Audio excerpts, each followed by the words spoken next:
ಕಂದಾಯ ಅಧಿಕಾರಿಗಳೇ ಅವರೇ ಮಾಡಿದಂಥ ಆದೇಶ ಅವರೇ ಮತ್ತೆ ಮರುಪ್ರಶ್ನೆಯನ್ನ ಮಾಡಿ ಆ ಒಂದು ಹಕ್ಕುಪತ್ರವನ್ನ ತೆಗೆದುಹಾಕುವಂಥ ಪ್ರಯತ್ನಗಳಿರ್ಬೋದು. ಕೋಟಿ ಓಡೋಂಥ ಒಂದು ಅನಿವಾರ್ಯತೆಯನ್ನು ರೈತರಿಗೆ ತರ್ತಾ ಇದ್ದಾರೆ. ಈಗಾಗಲೇ ಸುಮಾರು 8-10 ಕಡೆಗೆ ನಮ್ಮ ರೈತರು ಬೆಳೆದಂಥ 2-3 ವರ್ಷದ ಅಡಿಕೆ ತೋಟಗಳನ್ನು ಕಡಿಯುವಂಥ ಕೆಲಸವನ್ನು ಅರಣ್ಯಾಧಿಕಾರಿಗಳು ಮಾಡ್ತಾ ಇದ್ದಾರೆ. ಹಾಗಾಗಿ ಈ ಸಂದರ್ಭ ಇಷ್ಟು ಮಾತ್ರ ಹೇಳ್ತೀನಿ, ಈ ರೀತಿ ಕಂದಾಯ ಇಲಾಖೆಯು ಅರಣ್ಯ ಇಲಾಖೆಯು ಒಂದು ತಾಳೆ ಇಲ್ಲದಂತೆ ರೈತರನ್ನು ಬಲಿ ಮಾಡುವಂಥ ಕೆಲಸ ಮಾಡ್ತಾ ಇದ್ದಾರೆ. ಹಾಗಾಗಿ ಇವತ್ತು ಸಾಂಕೇತಿಕವಾಗಿ ಇವತ್ತು ನಮ್ಮ ರಾಜ್ಯಾಧ್ಯಕ್ಷರ ನೇತೃತ್ವದಲ್ಲಿ ಪ್ರತಿಭಟನೆಯನ್ನು ಮಾಡಿದ್ದೀವಿ. ಇನ್ನು ಒಬ್ಬ ರೈತನಿಗೆ ಈ ರೀತಿಯಂಥ ಕಿರುಕುಳ ಕೊಡುವಂಥ ಕೆಲಸವನ್ನು ಮಾಡಿದ್ರೆ ನಮ್ಮ ರಾಜ್ಯದ ರಾಷ್ಟ್ರೀಯ ನಾಯಕರ ನೇತೃತ್ವದಲ್ಲಿ ನಾವು ಮುತ್ತಿಗೆಯನ್ನು ಹಾಕಬೇಕಾಗತ್ತೆ. ರೈತರ ರಕ್ಷಣೆ ಕೊಡಬೇಕು. ಇದೇ ವಿರೋಧ ಪಕ್ಷದಲ್ಲಿದ್ದಾಗ ಸಾಕಷ್ಟು ಭಾಷಣವನ್ನು ಮಾಡಿದ್ದೀರಿ, ಆದರೆ ಇವತ್ತು ಆಡಳಿತದಲ್ಲಿದ್ದೀರಿ, ರೈತರ ರಕ್ಷಣೆ ಕೊಡುವಂಥ ಕೆಲಸವನ್ನು ಮಾಡಿ.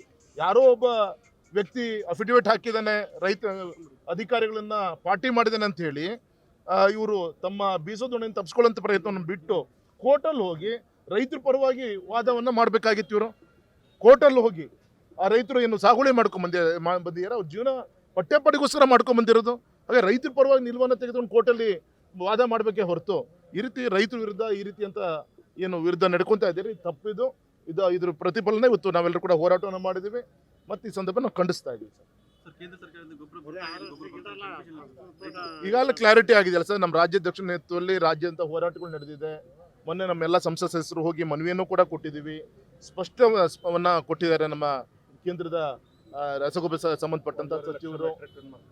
ಮತ್ತು 1.5 lakh metric ton, already 2 lakh ಚಿಲ್ಲರೆ ಮೆಟ್ರಿಕ್ ಟನ್ ಬಂದಾಗಿದೆ, 8 ಲಕ್ಷ ಚಿಲ್ಲರೆ ಮೆಟ್ರಿಕ್ ಟನ್ ಬಂದಾಗಿದೆ. ಮತ್ತು ಇನ್ನೂ 1 ಲಕ್ಷ ಜನರನ್ನ ಕಳಿಸ್ಕೊಡ್ತೀನಿ ಅಂತ ಹೇಳಿ ಎಲ್ಲೋ ಒಂದು ಕಡೆಗೆ ಈ ಒಂದು ಏಜೆನ್ಸಿಗಳು ಇವರ ಅಧಿಕಾರಿ ಒಂದು ಮಟ್ಟದ ಕೆಳಗೆ ಎಲ್ಲ ಕೂಡ ಮಿಸ್ಯೂಸ್ ಆಗ್ತಾ ಇದೆ. ರಸಗೊಬ್ಬರವನ್ನು ದುರುಪಯೋಗಪಡಿಸ್ಕೊತಾ ಇದ್ದಾರೆ.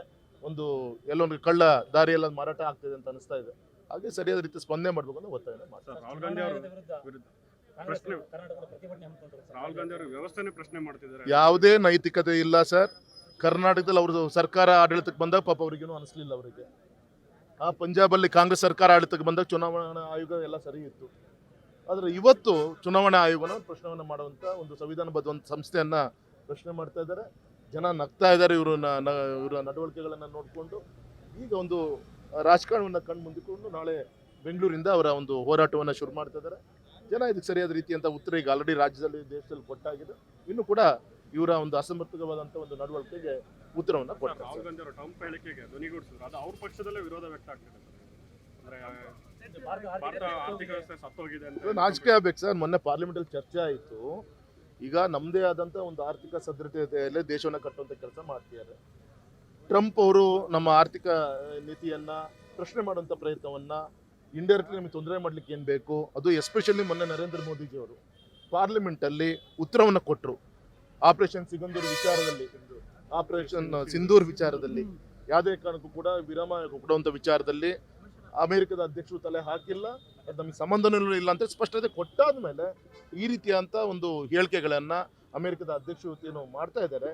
ಒಂದು ಸದೃಢವಾಗಿ ಸ್ವತಂತ್ರವಾಗಿ ಬೆಳೆದಿರುವಂಥ ಭಾರತ ದೇಶಕ್ಕೆ ಒಂದು ಆರ್ಥಿಕವಾಗಿ ತೊಂದರೆ ಕೊಡಬೇಕು ಅಂತಲೇ ಷಡ್ಯಂತ್ರವನ್ನು ಮಾಡ್ತಾ ಇದ್ದಾರೆ. ಎಲ್ಲರಿಗೂ ಹೇಳಿಕೆ ಪಾಕಿಸ್ತಾನದಿಂದ ನೀವು ಆಯಿಲ್ ಬರುವಂಥದ್ದಲ್ಲಿ ಪರ್ಚೇಸ್ ಮಾಡಬೇಕಾದ್ರೆ ನಾನು ಪಾಕಿಸ್ತಾನಕ್ಕೆ ಆಯಿಲನ್ನು ಸಪ್ಲೈ ಮಾಡ್ತೀನಿ ಅಂತ ಕೂಡ ಹೇಳಿದೆ. ಅಂದರೆ ಈ ರೀತಿ ಎಲ್ಲೋ ಒಂದು ಕಡೆಗೆ ನಮ್ಮ ದೇಶದ ಬೆಳವಣಿಗೆಗೆ ಅಡ್ಡಿಯಾಗುವಂಥ ಒಂದು ವಿಶ್ವ ಮಟ್ಟದ ಒಂದು ಪ್ರಯತ್ನ ಅದು ಅಮೆರಿಕದ ಅಧ್ಯಕ್ಷರಿಂದ ಆಗ್ತಾ ಇದೆ. ಆದರೆ ನಮ್ಮ ದೌರ್ಭಾಗ್ಯ ಅಂಥ ವಿಚಾರದಲ್ಲೂ ಕೂಡ ಒಬ್ಬ ವಿರೋಧ ಪಕ್ಷ ನಾಯಕ ರಾಹುಲ್ ಗಾಂಧಿಯವರು ಅದಕ್ಕೂ ಕೂಡ ಕೈ ಜೋಡಿಸುವಂಥ ಪ್ರಯತ್ನ ಮಾಡ್ತಾ ಇದ್ದಾರೆ. ಅಂದರೆ ಅದು ನಾಚಿಕೆಗೇಡಿನ ಸಂಖ್ಯೆ ಅಂತ ಹೇಳಿ ಅವ್ರ ಪಕ್ಷದಲ್ಲೇ ಸಾಕಷ್ಟು ವಿರೋಧ ಕೂಡ ಕಾಂಗ್ರೆಸ್ನಲ್ಲೇ ಚೀತು ಅಂತ ಹೇಳ್ತಿದ್ದಾರೆ. ನಾಳೆ ಪಾರ್ಲಿಮೆಂಟಲ್ಲಿ ಉತ್ತರವನ್ನು ಕೊಡೋರು ಇದ್ದೀವಿ ನಾವೆಲ್ಲರೂ.